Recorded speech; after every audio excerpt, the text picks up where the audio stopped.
Hey guys, what is going on? It is Karl here, and in today's video we are comparing the brand new iPhone 6 to one of the kings of the Android smartphone market, the LG G3.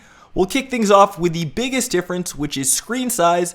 The iPhone 6 has the new 4.7-inch Retina HD display that's 1334 by 750, gives you a PPI density of 326.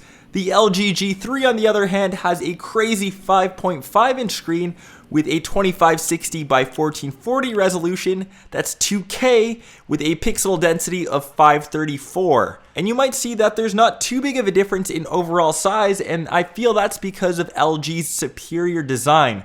The bezels are one of the thinnest I've seen on a smartphone, and the LG G3 has my favorite design out of any smartphone to date. In terms of build quality, the iPhone 6 will win hands down. It's made out of brushed aluminum, available in 3 different colors, and feels extremely premium in your hands, opposed to the LG G3, which still feels good. It's just made out of a faux metal finish. Looks like metal, but it's still plastic. It does have some benefits: a removable back, which means you can swap out the 3000 mAh battery, opposed to the stationary 1810 mAh battery in the iPhone 6. Apparently it has similar performance to the iPhone 5S. Maybe not the best thing.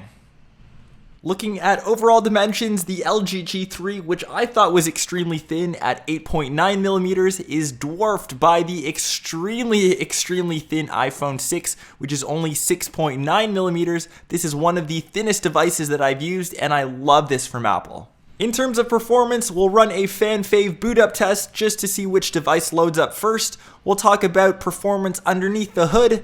On the iPhone 6, we have the brand new A8 chip with the M8 Motion coprocessor, 64-bit architecture, and Apple claims it's 50 times faster and 84 times faster GPU performance than the original iPhone. On the LG G3 side, we have a pretty tough order to beat. It is the top of the Android specs. It has a 801 Snapdragon chip, 2.5 GHz quad-core Crate 400 processor, Adreno 330 GPU, along with a massive 3 gigs of RAM.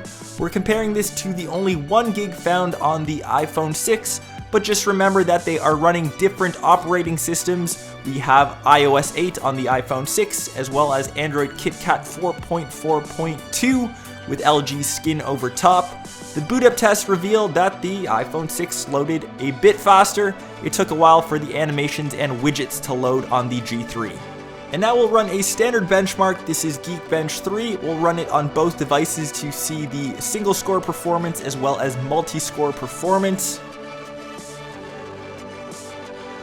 And the iPhone 6 finishes off with a score of 1636 on the single core score and a 2934 on the multi-core score.